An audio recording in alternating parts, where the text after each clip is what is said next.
दोस्तों, फिर से FW चैनल में आपका स्वागत है। आपका अभिनंदन है। आशा करता हूं कि आप सभी अच्छे होंगे।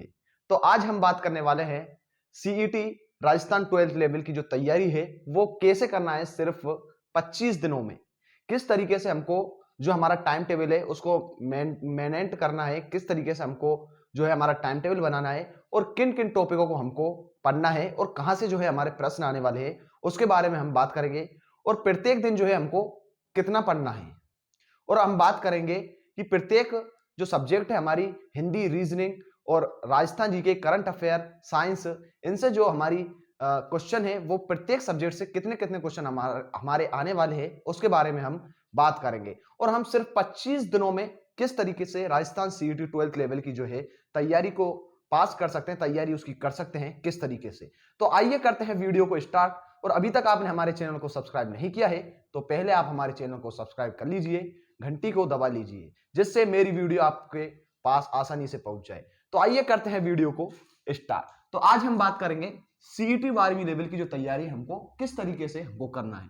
तो पहले तो हम बात कर लेंगे सिर्फ ये 25 दिनों का हमारा टाइम टेबल है, किस तरीके से जो है हमको 25 दिनों तक पढ़ना है। और फर्स्ट बात में हम करेंगे कितना हमको पढ़ना है। तो हम पहले बात करते हैं राजस्थान जीके की। राजस्थान जीके जो है हमको मात्र डेली 2 घंटे अगर आपने दे दिए तो आप जो है राजस्थान जीके के जो जितने भी प्रश्न आने वाले हमारे सीईटी 12th लेवल में तो आप उसको सही कर जाओगे। मैं आपको बताऊंगा कि किन किन टॉपिकों से जो हमारे राजस्थान जीके में प्रश्न आने वाले उन्हीं उन्हीं टॉपिकों को जो है आपको पढ़ना है। इंडिया जीके सिर्फ डेली आपको 1 घंटे पढ़ना है और इसमें जो पॉलिटी और हमारी भूगोल आपको पढ़ना है बस। साइंस डेली आपको 1 घंटे पढ़ना है। मैथ जो है आपको डेली 2 घंटे पढ़ना है। मैथ को 2 घंटे देना है क्योंकि मैथ से ज्यादा क्वेश्चन आने वाले हैं। रीजनिंग जो है 1 घंटे हमको पढ़ना है। हिंदी से आपको 1 घंटे पढ़ना है। इंग्लिश 1 घंटे पढ़ना है। और कंप्यूटर और करंट जो है, करंट तो आपको लास्ट 10-15 दिनों में पढ़ना है जिसमें आपको 1 घंटे करंट पढ़ना है। तो जो टोटल आपको पढ़ना है 10 घंटे जो है आपको डेली पढ़ना है। 10 घंटे तो आप 10 घंटे किस तरीके से पढ़ सकते हो, सुबह पढ़ोगे, शाम को पढ़ोगे, दोपहर में पढ़ोगे, किस तरीके से, वो आपके ऊपर डिपेंड करता है। तो मैं तो चाहूंगा कि इतने इतने घंटे आप प्रत्येक सब्जेक्ट को दे और किस किस टॉपिक से आपके प्रश्न आएंगे मैं आपको आगे बताऊंगा। तो हमको किस तरीके से हमको पढ़ना है। तो पहले तो आपके पास जो सिलेबस है 12वीं लेवल का वो होना चाहिए। या तो आपके पास मोबाइल में वो सिलेबस होना चाहिए या फिर उसकी कॉपी आपके पास होना चाहिए। तो वो सिलेबस आपके पास होना चाहिए जो हमारा सीईटी 12th लेवल में जो सिलेबस दे रखा है उसको ही आपको देखना है और उससे ही आपको पढ़ना है। जैसे हमारी सभ्यता में दे रखा है कालीबंगा, आहार, बालातल, तो इन्हीं को आपको पढ़ना है। अदर जो सभ्यता है आप उसको नहीं पढ़ना है। जो ही हमारा सिलेबस में दे रखा है वो ही पढ़ना है, अदर आपको नहीं पढ़ना है। कहां से पढ़े? क्या आपको लास्ट टाइमिंग में नोट्स बनाना है? तो आपको लास्ट टाइमिंग में जो है नोट्स नहीं बनाना है, बिल्कुल नहीं बनाना है। जो बुक आप यूज कर रहे हो जो बुक आप यूज कर रहे हो वही बुक को आप यूज करना और उसी से आपको पढ़ना है। आप जो आपका सिलेबस है उसमें देखना कि इस बुक में ये टॉपिक जो है कहां पर है, आप उसी टॉपिक को पढ़ना। नोट्स आपको नहीं बनाना है लास्ट टाइमिंग में। अगर आपको कोई गाइड चाहिए लास्ट में, गाइड कौन सी पढ़ना है, तो मैं आपको गाइड की जो है वो दक्ष सीईटी की 12वीं लेवल की गाइड आपको पढ़ना है। क्योंकि दक्ष एक ऐसी बुक है जिसमें एक भी प्रश्न है आपका बाहर नहीं जाएगा। मैं इसका जो है प्रमोट इसको नहीं कर रहा दक्ष को, क्योंकि मैंने भी इसको पढ़ी है, मेरी भी सीईटी की तैयारी चल रही है, इसलिए मैं आपको करूंगा। और मैं भी इसी तरीके से पढ़ रहा हूं। मेरी इतनी खास तैयारी नहीं है सीईटी की, मेरी भी आपके लेवल की तैयारी है। मैं भी सीईटी की दूंगा इस बार है। तो अब हम बात करेंगे किस सब्जेक्ट से हमारे कितने प्रश्न आएंगे। तो आपको एक बात गौर रखना, जो हमारा अभी पेपर हुआ था ग्रेजुएशन लेवल सीईटी का, उसमें जो है इसी पैटर्न पर हमारे प्रश्न आए थे और सिलेबस यही था। लेकिन ग्रेजुएशन लेवल का बड़ा सिलेबस था हमारा और ये छोटा सिलेबस है। तो हमारे जो सीईटी 12th लेवल में जो प्रश्न आने वाले हैं राजस्थान, इंडिया और करंट जीके से पूरे 100 क्वेश्चन आएंगे हमारे। 100 क्वेश्चन करंट जीके से लगभग 15 क्वेश्चन हमारे आने वाले हैं और इंडिया और जीके से जो बचे क्वेश्चन हमारे 85 क्वेश्चन है वो आपके इसमें से आएंगे इंडिया और राजस्थान जीके से। सबसे ज्यादा राजस्थान जीके से हमारे क्वेश्चन पूछे जाएंगे जिसमें से लगभग 45-50 के लगभग हमारे क्वेश्चन राजस्थान जीके में से ही पूछे जाएंगे और ज्यादा ही पूछ लेगा एग्जाम में। फिर मैथ की बात करते हैं हम। मैथ में 10 क्वेश्चन हमारे आएंगे, ज्यादा नहीं आएंगे। 10 से अगर ज्यादा आ जाए तो नाम बदल दीजिए। रीजनिंग के जो क्वेश्चन आएंगे वो 10 आने वाले हैं। हिंदी में 10 क्वेश्चन हमारे आएंगे, इंग्लिश में 10 क्वेश्चन और साइंस में हमारे 10 क्वेश्चन। और राजस्थान जीके, इंडिया जीके और करंट जीके के जो टोटल मिलाकर है उसमें हमारे 100 क्वेश्चन आने वाले। मैथ, रीजनिंग, हिंदी, इंग्लिश और साइंस, इसमें टोटल जो है 50 नंबर के क्वेश्चन आने वाले हैं। प्रत्येक सब्जेक्ट से इनसे 10-10 नंबर के हमारे क्वेश्चन आएंगे। तो अब हम बात करेंगे, आपने इस पैटर्न को हमारे को समझ लिया होगा किस तरीके से हमको पढ़ना है और कितना हमको घंटे पढ़ना है। तो अगर इस तरीके से अगर आप पढ़ लिए तो आपका 100% सीईटी बार की लेवल में सिलेक्शन है। आप एलडीसी हो, वनरक्षक हो, वनपाल हो या किसी भी प्रकार की जो एग्जाम है हमारी, राजस्थान पुलिस हो, चाहे वनरक्षक हो, वनपाल हो, तो आप उस भर्ती में बैठ सकते हो अगर आप इसी तरीके से तैयारी करेंगे। लेकिन किस सब्जेक्ट से कौन सा टॉपिक हमको पढ़ना है तो हम उसके बारे में हम बात करेंगे। मैं आपको बताऊंगा राजस्थान जी के जो हिस्ट्री और कला संस्कृति जो है हमको क्या क्या पढ़ना है। हिस्ट्री और कला संस्कृति से मैंने आपको प्राचीन, आपके पास जो है सिलेबस होना चाहिए। जैसे मेरे पास ये सिलेबस है, ये आपके पास होना चाहिए, मोबाइल में हो या चाहे आपके पास फोटोकॉपी हो। तो आपको सिर्फ प्राचीन सभ्यता में कालीबंगा, आहड़ और बेराट 100% जो है इन्हीं तीनों सभ्यताओं में से आपका क्वेश्चन पूछा जाएगा। प्रमुख राजवंश आपके दे रखे सिलेबस में, जिसमें से चौहान वंश, राठौड़ वंश और पृथ्वीहार वंश और काचवा वंश, इन चारों में से एक भी क्वेश्चन हमारा बाहर नहीं जाएगा। स्थापत्य चित्रकला, जिसमें आपको पढ़ना है किले एवं स्मारक। आपको किले एवं स्मारक जो पढ़ना है वो आपको पढ़ना है कि कौन सा किला किस जिले में स्थित है, बस। स्मारक भी इसी तरीके से पढ़ना है, कौन सी स्मारक कौन ने बनवाई थी और किस जिले में स्थित है। चित्रकला में जो है हमको पढ़ना है ढूंढाड़ पढ़ लेना है, एक मेवाड़ पढ़ लेना है, एक मारवाड़ शैली हमको पढ़ लेना है। ये शैली हमको पढ़ लेना है, ढूंढाड़ शैली। अब ढूंढाड़ शैली में आपको उपशैली याद कर लेना है कि कौन सी उपशैली किस में स्थित है। तो आ जाएगा, जैसे हमारा क्वेश्चन पूछा जाएगा कि जयपुर जो है वो किस शैली किस में आता है हमारा, तो ढूंढाड़ शैली में हमारा जयपुर आता है। इस तरीके से हमारे क्वेश्चन पूछे जाएंगे। स्वतंत्रता आंदोलन जैसे राजस्थान का गांधी कौन है, राजस्थान का जो स्वतंत्रता आंदोलन है नी उससे संबंधित आपको पढ़ लेना है, जिसमें से आपको 1857 की क्रांति तो पढ़ना ही है। 1857 की क्रांति तो आपको पढ़ना ही है। प्रमुख व्यक्तित्व भी हमारा सिलेबस में नहीं दे रखा है, लेकिन प्रमुख व्यक्तित्व आपको पढ़ लेना है, क्योंकि ये इसी में आ जाएगा, स्वतंत्रता आंदोलन में आ जाएगा हमारा प्रमुख व्यक्तित्व है। प्रमुख व्यक्तित्व एक और लिख देता हूं मैं, प्रमुख व्यक्तित्व। प्रजामंडल में आपको पढ़ लेना है जयपुर प्रजामंडल, मारवाड़ और मोस्ट जो आपको लगे वो प्रजामंडल आपको पढ़ लेना है। और राजनीतिक जन जागरण आपको पढ़ लेना है।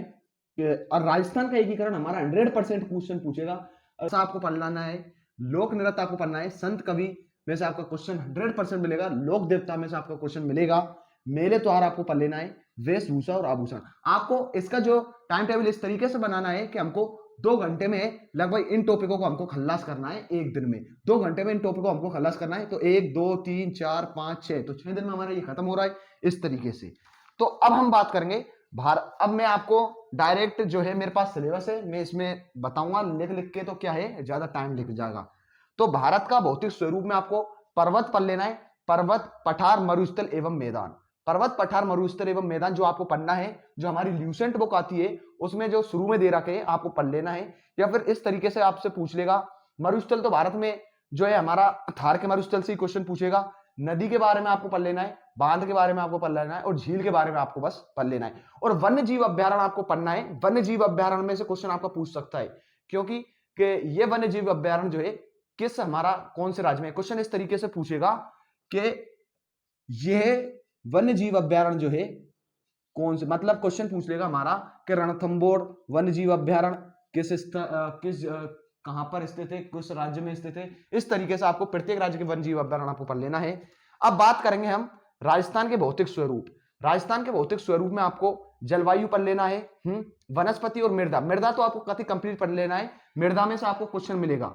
नदियां आपको पढ़ लेना है और बांध, मतलब कौन सी नदी किस जिले में स्थित है, कौन सा जिला है किस नदी के किनारे स्थित है, ये क्वेश्चन हमारा पूछेगा। झीलें आपको पढ़ लेना है और खनिज संपदा आपको पढ़ लेना है। खनिजों के बारे में आपको पढ़ लेना है। वन्य जीव अभ्यारण्य जो है हमारे 4 वन्य जीव अभ्यारण्य राजस्थान में, उसके बारे में आपको पढ़ लेना है, क्योंकि वन्य जीव अभ्यारण्य में से आपको क्वेश्चन मिलेगा 100%। जनसंख्या के बारे में आपको पढ़ लेना है। जनसंख्या का हमारा एक टॉपिक है जिसमें घनत्व, साक्षरता, लिंगानुपात, किस राज्य का लिंगानुपात ज्यादा है, किस राज्य का घनत्व कम है, ऐसे हमारे क्वेश्चन पूछे जाएंगे हैं। प्रमुख जनजाति आपको छोड़ देना है, कोई दिक्कत नहीं है, प्रमुख जनजाति में हमारा नहीं पूछेगा। वैसे तो हम राजस्थान का पर्यटन में से आपको एक क्वेश्चन, पर्यटन में अगर आपको पढ़ना है तो मत पढ़ो, लेकिन पर्यटन जो है हमारा इसमें ही कवर हो जाएगा पूरे इतिहास में। पढ़े तो पढ़ लेना पर्यटन, मोस्ट जो जिले हैं हमारे पर्यटन वो पढ़ लेना आप। फिर हम राजनीतिक के बारे में हम बात करते हैं, पॉलिटी के बारे में। पॉलिटी में आपको जो है भारतीय संविधान की प्रकृति, मतलब भारतीय संविधान किस तरीके से बना है, जिसमें हमको संविधान सभा पढ़ लेना है, एक तो एक प्रस्तावना पढ़ लियो, और एक जो है हमको मौलिक अधिकार पढ़ लेना है। बस ये 3 टॉपिक आपको पढ़ लेना है, और एक मौलिक कर्तव्य पे आपको ध्यान देना है। मौलिक कर्तव्य ल्यूसेंट में पढ़ लेना है, छोटा टॉपिक हमारा, मैंने भी इसको ल्यूसेंट से कवर किया था। फिर हम बात करते हैं राजस्थान की प्रशासनिक व्यवस्था, मतलब राजस्थान की पॉलिटी, जिसमें हमको राज्यपाल तो पढ़ना है, मुख्यमंत्री पढ़ना है। मतलब इस तरीके से हमारे क्वेश्चन पूछे जाएंगे कि राज्यपाल का जो है हमारे संविधान में किस अनुच्छेद के तहत होना तय है। तो मतलब इस तरीके से हमारे क्वेश्चन पूछे जाएंगे, राज्यपाल, मुख्यमंत्री, राज्य विधानसभा, और उच्चतम न्यायालय। उच्चतम न्यायालय आपको पढ़ना है, उच्च न्यायालय, और राज्य मानवाधिकारी आयोग आपको पढ़ना है, राज्य का मुख्य सचिव और जिला प्रशासन। जिला प्रशासन आपको छोड़ना नहीं है। राज्यपाल, मुख्यमंत्री, उच्च न्यायालय, राज्य मानवाधिकारी आयोग और जिला प्रशासन, ये 4 टॉपिक मैंने आपको बताए थे, 4-5 इसमें आपको पढ़ना है। राजस्थान की अर्थव्यवस्था में आपको पढ़ना है, राजस्थान की प्रमुख फसलें आपको पढ़ना है, वेरी वेरी इंपॉर्टेंट है, और कृषि से संबंधित आपको पढ़ना है। प्रमुख सिंचाई योजना, योजना जो है इसमें से आपको क्वेश्चन मिल ही जाएगा 100%, प्रमुख सिंचाई परियोजना में से आपको पढ़ना है। और बेरोजगारी, सूखा, अकाल तो आपको छोड़ना ही नहीं है। और जो हमारी परियोजना है जो चल रही है हमारी, उसको आपको पढ़ना है। और नरेगा के बारे में आपको पढ़ना है, महात्मा गांधी नरेगा योजना के बारे में आपको ये और छोड़ देना है। पंचायती एवं राज्य व्यवस्थाओं की ग्रामीण विकास में भूमिका, ये भी आपको पढ़ना है। राजस्थान का औद्योगिक विकास, कुटीर उद्योग आपको पढ़ लेना है बस। राजस्थान में जो ऊर्जा के स्रोत है उनमें से आपको जल विद्युत, तापीय और सौर ऊर्जा, ये 3 टॉपिक आपको पढ़ना है, जल विद्युत, सौर ऊर्जा। अब बात करते हैं हम साइंस के बारे में। साइंस के बारे में आपको गौर से सुनना है आपको बस। तो साइंस में भौतिक एवं रासायनिक परिवर्तन और ऑक्सीकरण, अपचयन, अभिक्रिया और उत्प्रेरक, ये तीनों आपको पढ़ना है, क्योंकि साइंस का हमारा छोटा सा मैटर है। आप 10वीं की साइंस से या 12वीं 11th की साइंस से आप पढ़ सकते हो, या फिर आप गाइड भी ला सकते हो सीईटी की। कुछ महत्वपूर्ण यौगिक आपको पढ़ना है, महत्वपूर्ण यौगिक, धातु अधातु आपको पढ़ना है, सामान्य जीवन में प्रयुक्त होने वाले यौगिक आपको पढ़ना है। जैसे हमारा किसी तरीके से हमारा क्वेश्चन कोई भी हमारा पूछ सकता है इसमें से। और क्लोरोफ्लोरोकार्बन आपको पढ़ना है, या फ्रियोन आपको पढ़ना है, और बहुलक आपको पढ़ना है, साबुन एवं अपमार्जक आपको पढ़ना है। इसको आपको डिटेल में नहीं पढ़ना है, आरामी से आपको इसको कवर कर लेना है। सीएनजी आप पढ़ लेना, सीएनजी भी इंपॉर्टेंट है। और फिजिक्स की बात करते हैं हम, ये तो केमिस्ट्री में होगा। फिजिक्स की बात करते हैं हम, प्रकाश का परावर्तन एवं इसके नियम, प्रकाश का वर्ण विक्षेपण आपको छोड़ देना है, लेंस आपको पढ़ लेना है, और दृष्टि दोष आपको इसमें पढ़ लेना है बस। और अंतरिक्ष एवं सूचना प्रौद्योगिकी आपको पढ़ना है। अंतरिक्ष एवं सूचना प्रौद्योगिकी में से लगभग 2-3 क्वेश्चन आपको, या एक क्वेश्चन तो आपको 100% मिलेगा। अब बायोलॉजी की बात करते हैं हम, इसमें आपको गुणसूत्र के बारे में पढ़ना है, मेंडल के अनुवंशिकता के नियम के बारे में आपको पढ़ना है, मनुष्य के लिंग निर्धारण के बारे में आपको पढ़ना है, प्रोटीन संश्लेषण का केंद्रीय सिद्धांत क्या है उसके बारे में आपको पढ़ना है, पारिस्थितिक तंत्र की संरचना, पारिस्थितिक तंत्र में ऊर्जा प्रवाह, और जैव भू रासायनिक चक्र, जिसमें से आपका कार्बन चक्र, जैव भू रासायनिक चक्र में ऑक्सीजन चक्र, इस तरीके से आपको 2-3 चक्र हमारे वो पढ़ लेना है। नई पादप किस्मों का परिवर्तन आपको इसका पढ़ना है। जंतुओं और पादपों का आर्थिक महत्व, जंतु और पादपों के आर्थिक महत्व को आपको पढ़ना है। 100% इसमें से 1 या 2 क्वेश्चन आने वाले हैं आपके, 100%। रक्त समूह, रक्तदान और आरएच कारक में से आपको रक्त समूह पढ़ लेना है एक, और एक आरएच कारक आपको पढ़ लेना है। रक्तदान आप छोड़ सकते हो। और एक जो क्वेश्चन आने वाला है आपका, इसमें से 100% आपको क्वेश्चन छपा मिलेगा, मानव रोग में से। मानव रोग में से आपको 100% क्वेश्चन छपा मिल जाएगा। ये तो हो गया हमारी साइंस की बात। अब हम करते हैं जो हमारी मैथ है उसके बारे में। मैथ में जो है आपको वैदिक गणित से वर्ग, घनफल आपको पढ़ लेना है, वर्ग और घनफल आपको पढ़ लेना है बस। गुणनखंड आपको पढ़ लेना है, बहुपद के गुणनखंड और 2 चरों वाले रेखिक समीकरण आपको पढ़ लेना है, और एक लघुगणक आप छोड़ दो, द्विघात समीकरण भी आप पढ़ लेना है। अनुपात, समानुपात आप पढ़ सकते हो। प्रतिशतता, अनुपात और समानुपात तो आपको पढ़ना ही 100%, क्योंकि इससे क्वेश्चन आएगा। प्रतिशतता, लाभ हानि आपको पढ़ना है। साझा, सरल ब्याज और चक्रवर्ती ब्याज आपको पढ़ना है बस, है। एक बिंदु पर बनने वाले कोण एवं रेखा, ये आपको पढ़ना है। सरल रेखीय आकृति आपको पढ़ना है। त्रिभुजों की सर्वांग समता क्या है उसके बारे में आपको पढ़ना है बस। घन, घनाभ, शंकु और हमारा आयत, जितने भी हमारे जो क्षेत्रफल है, हमारे वृत्त की परिधि, वृत्त का क्षेत्रफल, घन, घनाभ, शंकु, इनका आयतन, इनका क्षेत्रफल जो है आपको पढ़ना है बस। त्रिकोणमिति आपको पढ़ना है इसमें। तो अब हम बात करेंगे रीजनिंग के बारे में। रीजनिंग में जो मैं आपको 10-8 टॉपिक ही बताऊंगा, उन्हीं को आपको पढ़ना है। उन्हीं में से जो है आपके सीईटी 12th लेवल के जो है क्वेश्चन आसानी से उसमें आ जाएंगे। 10-12 टॉपिक मैं आपको बताऊंगा, उसको ही आपको पढ़ना है। तो फर्स्ट जो टॉपिक है हमारा दिशा परीक्षण। आपके पास रीजनिंग के लिए ये बुक होना चाहिए। अगर मैंने आपको ये बुक अगर आप नहीं लाते हो तो आपके पास गाइड होनी चाहिए दक्ष की, मैंने आपको बता दी है। तो दिशा परीक्षण हमारा फर्स्ट टॉपिक है, इस पर आपको ध्यान देना है। सेकंड जो टॉपिक है कैलेंडर, आपको ध्यान उस पर आपको पढ़ना है, कैलेंडर के बारे में, घड़ी संबंधी के बारे में आपको पढ़ना है, कोडिंग डिकोडिंग सांकेतिक भाषा के बारे में आपको पढ़ना है, वर्णमाला और श्रृंखलन परीक्षण मतलब अल्फाबेट और सीरीज टेस्ट है, आपको उसके बारे में पढ़ना है। और जो है पहेली परीक्षण पजल टेस्ट के बारे में आपको पढ़ना है।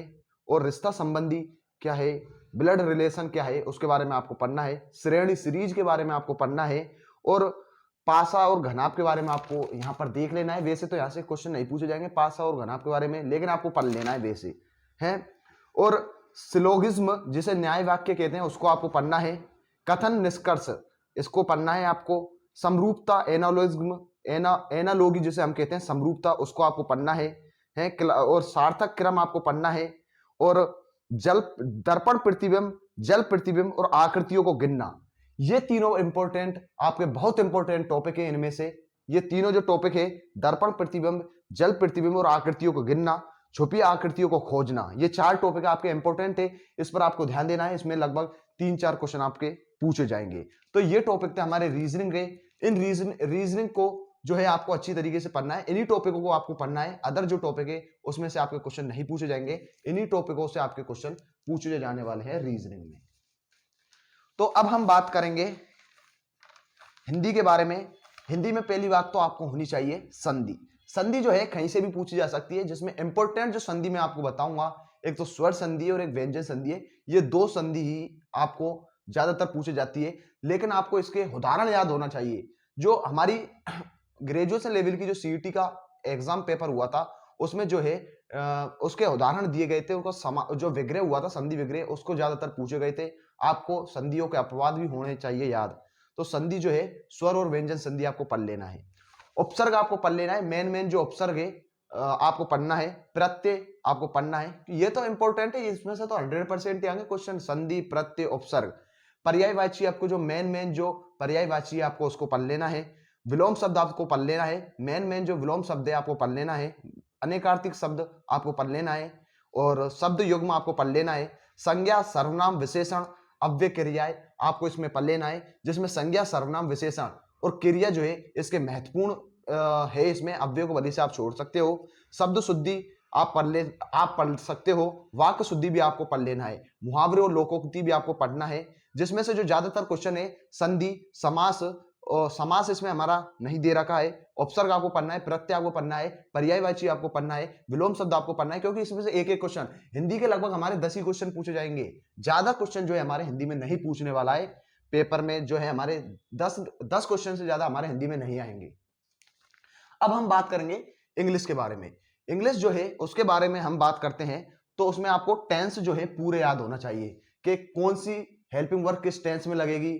तो प्रेजेंट, पास्ट और फ्यूचर, ये 3 टेंस होते हैं, इनके बारे में आपको पता होना चाहिए पूरी तरीके से। इसके 100% 2 क्वेश्चन आपके टेंस से पूछे जाएंगे। एक्टिव पैसिव आपको होना चाहिए, इससे भी आपके 1 या 2 क्वेश्चन।